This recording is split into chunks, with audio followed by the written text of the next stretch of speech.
Hello everyone मैं खुरुमजरी ऐसी blog असी मोटर घुगनी मंगल की घुगनी ने इमाना ताप स्टाइल खजित एड तौजरगा सेमजबनी मटर घुगनी असोम लसुनगा चनमगा सिंगी पेस्टनी मथक चनम खरा अहेंब हापचल मोरक अकंब अहूम मोरक अटेक्प अहूम असोम दालचीनी एलाच सिना मोटर से लेरे मोटर से ngarang नुंथांगी पुंग 12 ताब मतमदैना तिंगमनी मॉर्निंग ब्रेकफास्ट सेमजबनी असोम जीरा खरगा तिलौ मपुम मनी टोमेटो आलू मचा अहूम खा तेजपत्ता अना मोटर से प्रेशर कुकर मोटर से हापचलजरगनी हापचलगा प्रेशर कुकर से सीटी अनी कामजगनी सीटी अनी खतंग कामहनगनी this is a very nice recipe of matar ghugni अना थुम खजितंग हापचल I am adding some salt out here and I will wait for 2 whistle 2 सीटी of pressure cooker की सीटी अनी खतंग अना ngaigani pressure cooker da so in the meantime asonda motor fulling matam masida aina thau khajitang hapchalaga potato से आलू से aina near about 30 to 35% fry तौजगनी aina सिगा 30 to 35% cook मोंगा मुन्नबगी मोंगा फ्राई तौजगनी aina तेजपत्ता तंखाय मा हपचले मना आदुका aina आलू से हापगा aina खांग सिदा ngawjari asumna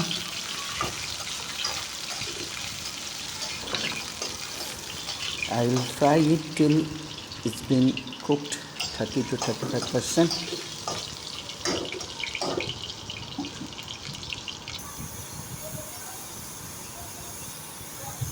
I'm adding some turmeric powder out here.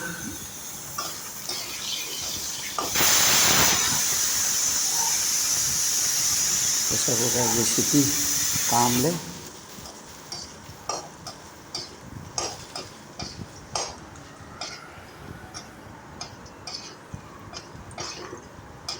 यामना city जामना कामहलोय city अनी is sufficient.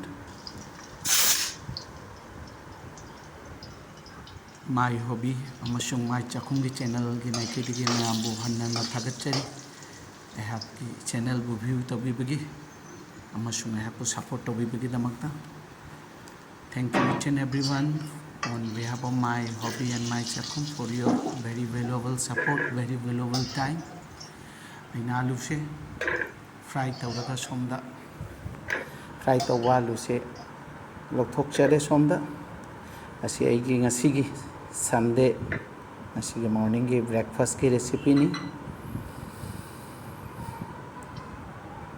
थाव खरा हापचनजरे खांग सिदा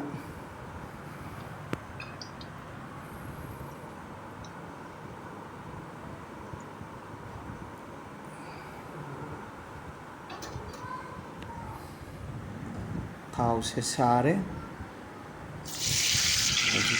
असिदा बे लीफ तंखाय अमा हापचनजरे मोरक अकंबा अहूम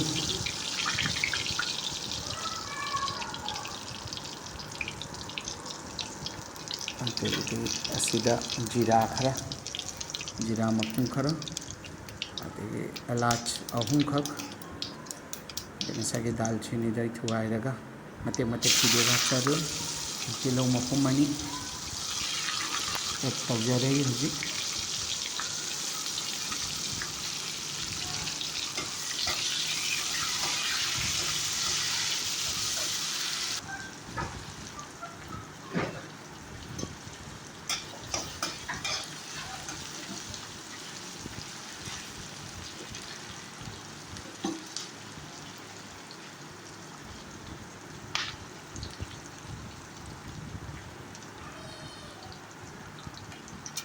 हौजिक असिदा चनमगा तिलौगा पेस्ट तबुदो हापसनजरी असिदा चनम तंखाय तंखाय चनम के कोरासिंदो तंखाय तंखाय कलगा खरसु हापसरी सिगा असी एगी एडिशन ने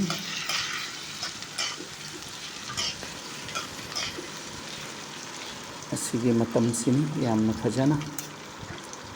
मटर की घुगनी से हाव तारदी मरोई ngौब्रिबा मतम से यामना चांग चुंबगी मथौ ताय असिदा मोरक तंखाय खायरगा मोरक मपुम अतेपा मरी का हापसनजरे हाइनाबदाय there is a time for everything so it's a time for everything to drop the net अदि मथौ ताबसिंगो हापगी मतम चुबगी मथौ ताय अदि मतम चुरगनी येंसांग से हावदोरिबा आइए नसीजे मताई देखने से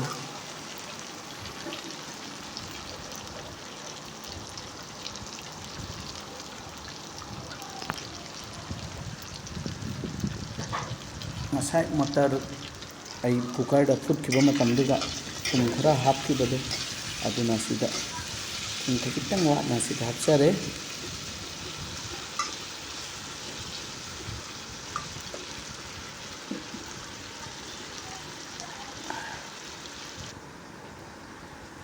सोमदने जेंगु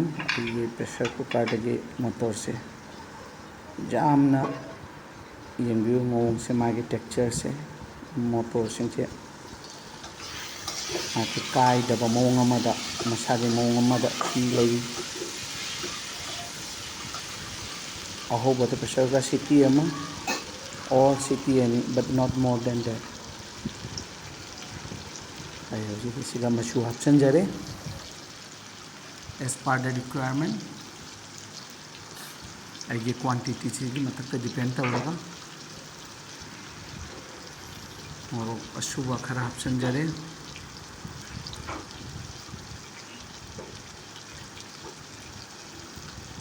जीरा मोरी अदुगी कॉम्बिनेशन सेमजब आइए मरे हापसनजरे हक्का मऊरगा मरोसे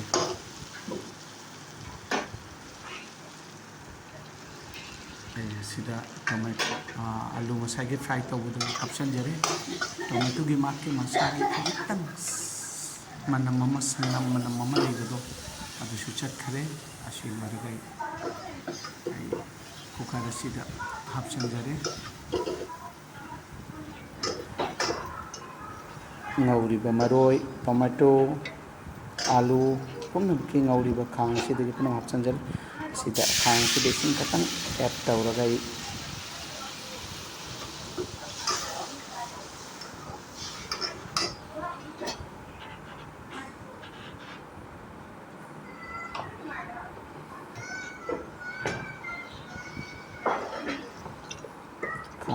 कुकर असिदा हापसिनजरे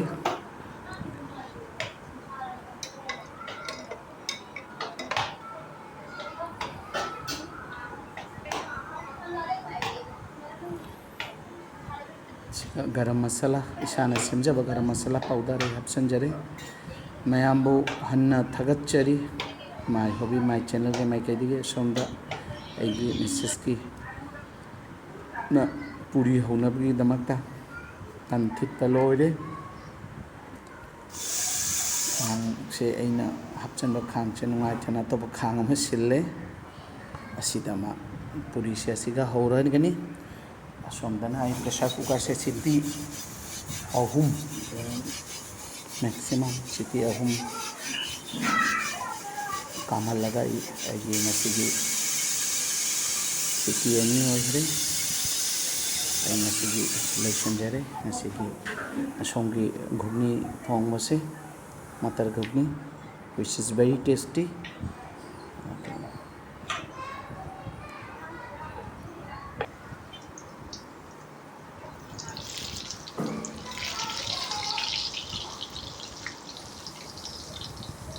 माइतरगना घुगनी का चानबगीदमक्ता पूरी सुमाइना हौजरी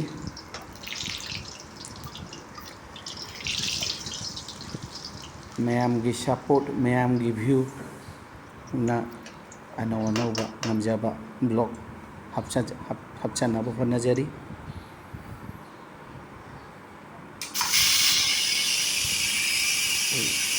ꯁꯔꯐꯔꯥꯁꯨ ꯅꯨꯡꯁꯤꯠ ꯄꯨꯝꯅꯃꯛ ꯊꯥꯗꯣꯛꯆꯔꯦ꯫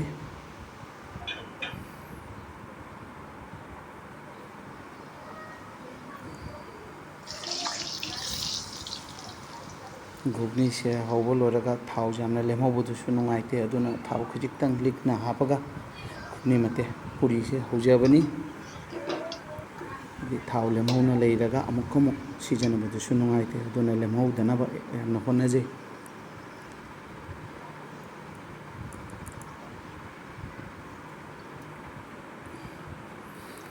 Now this is the looks. Finally I am adding little bit of sugar, chini khajitang. Jengo agi ghugni ki texture se maung se yamna hawgadaba manam lagle.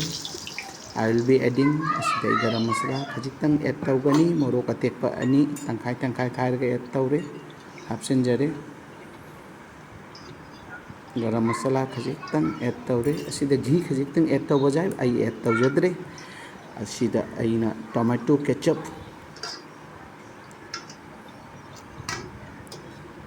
khajitang,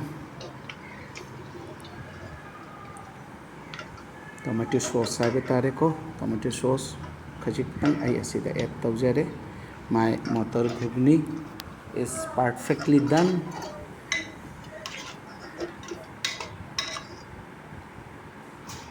Jamgi nungsiraba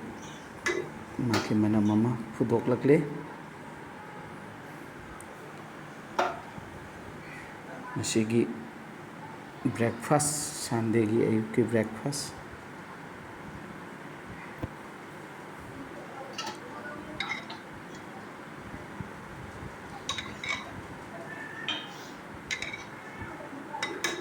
Ayuki pung 8 taba matamda hawjabani. Haibadi agi preparation che ta semjabani. Now this is the looks of motor ghugni. Motor shishu mapum oirap tawna leiribasini. Motor ghugni da motor na jamna kaiba tarabadi maki shape to motor ghugni ki maki फावरिबा matar ghugni की माकी वाखल दो OYO वाली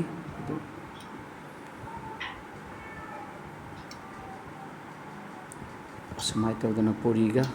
आके motor ghugni सिगा सर्व तौजरे असिगा तिलौ गा मोरोक अतेकपगा खजिक कागा मोरोक कुकुबना कागा हापसनजरे. Thank you so much for your nice support, big support.